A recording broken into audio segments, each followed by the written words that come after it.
आप सबके बता दी कि हम चाहब कि आप सब ज़्यादा से ज़्यादा ये वीडियो को शेयर करी ताकि हर भाई के पास पहुँचो और चुतिया मीडिया वाला लोग के पास पहुँचो। जितने भी हमारे भाई हैं, कन्हैया जी जो कि बहुत अच्छे मेरे मित्र, बहुत अच्छे मेरे दोस्त, धर्मेंद्र राज जय हो, क्या हाल है? एकदम बढ़िया है। माफिया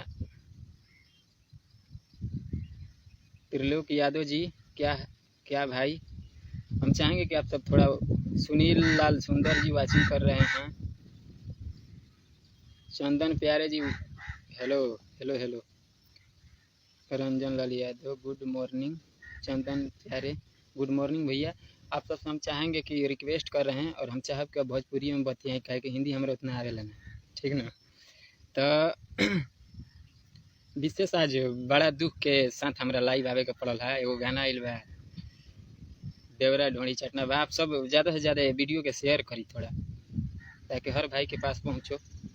गाना आइल बा जौन के चंदन चंचल जी के है, उनका राइटर बनी पीके प्यारे जी, और वहाँ का जहर खा ले बनी। हम देखनी है तो बड़ा हमारा दुख भइल है, ठीक ना। कि भोजपुरी में कहे कि हमनी के कलाकार बनी जाते, वो कलाकार के साथे अगर गलत होता तो हमनी के कतई बुरा लगी, ठीक ना। आप सबको बता दें कि आज बड़ा दुख का दिन है कि पीके आर्या जी जहर खा ली हैं, जो कि देवरा ढोड़ी चटना बा जिनके राइटर हैं वो। और बहुत अच्छा गाना था, ठीक ना। बहुत लोग बोल रहे थे कि अश्लील है, ये है वो है। इसके पहले पता नहीं ढूंढी पर और दुका दुका बोलते हैं उस पर गाना, पता नहीं सुनबे नहीं किए थे। और हमारे भाई जितने भी हैं भोजपुरी समाज के, जो भी मतलब भोजपुरी सुनते हैं, बोलते हैं, जानते हैं, तो उसे शेयर कर दिलो भैया। कहे कि केहू के जिंदगी के सवाल बोला जाला मीडिया वाला कि जवान भोजपुरी में अश्लील होता, ये होता, वो होता, यही के फेर में रहता रसन, ठीक ना। सब मीडिया वाला के तो हम ना बोलब, बाकी एक गो मीडिया वाला बड़ा सन पीके भैया के बहुत मतलब टॉर्चर कैले बड़ा सन, बहुत ही कैले बड़ा सन, ठीक ना। बुलेट भाई के भी वीडियो हम देखनी एगो कि हाँ बीच में बैठल बड़ा ना, साइड साइड से बैठल बड़ा सा बरियारी बतिया तरह सन, तो ये गलत बात बा, ठीक ना। एगो कलाकार के रुए इतना नीच समझब तो ये गलत बात बा, ठीक ना। हमनी के पब्लिक के इंटरटेन करे नहीं जा, ठीक ना। ना तो हमनी के दूसरों काम बावे, ठीक ना। कोनो जरूरी नहीं है कि हमनी के गाने गाइब जाए तो हमनी के पेट भरी। बाकी जौन दू चार गो मीडिया वाला बड़ा सन भोसड़ी वाला, जौन के कुछ करे के लूर नहीं खे, खाली भकर भकर बोल दिया सके हई बा हऊ बा। गाना अगर हिट होता तो कहीं के माने मजा आवता कि हाँ अब तो हमारा मिल गई, हमारा चैनल के दू चार गो वीडियो मिल जाये, हम जाइब तो वही माइक लगा दे, पूछे कि आप क्यों ढोड़ी चटवाएं, आप क्यों ऐसा किए, आप क्यों मतलब ऐसा गाना लिखे, चंदन जी आप ऐसा गाना क्यों गाएं। एकनी के और कोनो काम नहीं खे, काहे कि एकनी के कोनो दोसर न्यूज मिलते नहीं खे। अब भोजपुरी के पीछे भीड़ गई बड़ा सन। एंग आप सब बताएं कि भोजपुरी सुधरी ना सुधरी, कहियो ना सुधरी। हम लोग तो तोप ढांप के गाते हैं, पर आप लोग दिखा देते हैं पूरा पब्लिक को कि हाँ फलानवा का ढोढ़ी के मतलब का होला, दुका होला, तो देवरा भाई चटले बा का होला। गुडू रंगीला का भी हम वीडियो देखे थे, गुडू रंगीला उसका मतलब अर्थ बताए हैं, ठीक है। आप लोग भोजपुरी में सुने होंगे, दो अर्थी गीत होता है, उसको आप लोग सुनिए, उसका अर्थ जानिए, तब उस पर सवाल करिए, ठीक ना।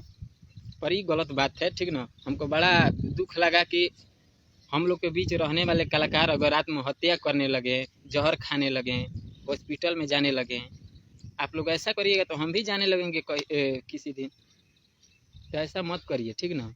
और जो भी मीडिया वाले हैं इतना माधर चोद हैं, अब हम क्या बताएं। साला हमारे गाना अखिया का जरा झगड़ा करा देले बा। कितना लोग के पास कॉल किए कि मेरा गाना चोरी हो गया है, इसको थोड़ा ई किया जाए, थोड़ा अपने चैनल पर कर लीजिए, ये मेरा गाना चोरी हो गया है, थोड़ा इंटरव्यू मेरा ले लीजिए। कोई भी साला भोसड़ी वाला लोग, मीडिया वाला लोग नहीं आया। क्या बताएं आपसे, अपने दिल का दर्द किसको बताएं हम। उतना साफ सुथरा मैटर था, साफ सुथरा मैटर बज रहा था, उसको कोई नहीं किया। बहुत सारे मीडिया वाले हैं जो कि बहुत सारे कलाकारों के गुलाम हैं। वो लोग सोचते हैं कि हम उनके बदौलत बोलेंगे या रंजन लाल के प्रति हम बोलेंगे तो गणिया में बांस हो जाए, ठीक ना। तो इस सारा सब बिकाइल बड़ा सही, भोजपुरी सुधारे के फेर में बड़ा सन कि भोजपुरी हम सुधारते नहीं, बाकी भोजपुरी सुधारत नहीं खसई और बिगाड़त तरह सन। चाहत तरह से कि हमनी के राज करी जाए, ठीक बा। छोटा छोटा कलाकार आत्महत्या करो, मेहनत करो, अपन पैसा बर्बाद करो और कुछ ना करो, ठीक ना। अब रउए बताई महाराज, का बोला जाला, चंदन चंचल के गौर भी गाना आई रहा, बहुत अच्छा गीत रहा, जन के हम लगभग मतलब 12 हाली सुनिए ले हो खबू गाना, हमारा बड़ा अच्छा लगेला। और वो गाना रहे कि न चांद पर जमीन ए जान तोहरे नाम से, गाना हम गा के भी बता देते नहीं आप सबके याद भी हमारा हो गई बा। अरे प्यार तो से कइले बानी डरब ना अंजाम से, कि नब चांद पर जमीन ये जान तोहरे नाम से। बताई कितना बढ़िया गाना बा। बाकी ये गाना के बहुत कमे लोग सुनले हुई।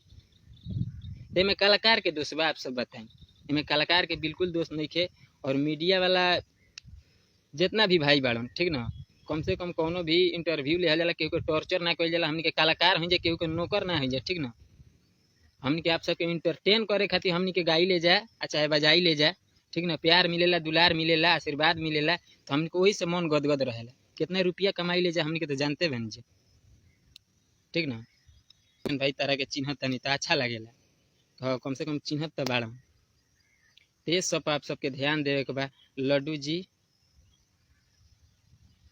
और जितने भी सिवान वाला मारी, सिवान वाला कच कच हिट भई रहे, केकर बदौलत था आप सब बताई। हम बजबैले रहनी, जाके ट्रैक्टर पर हम बजवावत रहनी गाना, क्या आप सब बजाई है गाना बजेबे करी। ए महाराज जी आपे सब ने बढ़ावा देता नी। अच्छा गाना तो हमारे हिट भई रहा, कितना सपोर्ट भइल है, रुआ लोग देखनी है ना। हमारे लिखल गीत रहल है, अखिया का जरा झगड़ा करा दिले बा, और बढ़िया बाजा तला मार्केट में, कितना लोग सपोर्ट कइल है, कोनो आदमी सपोर्ट नहीं कइल है। बहुत 2-4 गो मीडिया वाला बाड़न जौन की भाई, वो भाई के दिल से धन्यवाद, ठीक ना, कि जे सपोर्ट कइल है हमरा के। और 2-4 गो मीडिया वाला लो भाई लो हमार लाइव भी चाहे जो भी बाबे, 2-4 गो मीडिया वाला लो हमारे इंटरव्यू भी ले हल लो। बहुत लोगन से बात कहनी कि भैया हमार गाना चोरी हो गई बा, हेंग बात तनी थोड़ा हमार इंटरव्यू ले ली। तो भाई लोग कहता कि ना भैया ये सब विषय में हम ना बोलम, का है बड़ा कलाकार के इंटरव्यू लेवे में डर बा। ये अगर माई के चुदू खाली झूठहू के एक गो चैनल खोल ले बड़ा सा, ठीक बा, और देखा फिर तरह से कि हम मीडिया वाला हैं। अरे यार बनना है तो मनीष कश्यप जैसा बनिए, ठीक ना। सत्य न्यूज देखे है ना, किसी से नहीं डरता है। बॉलीवुड के कलाकारों को लेने में टाइम नहीं लगता है, जो सच होता है वही वो दिखाते हैं, ठीक ना।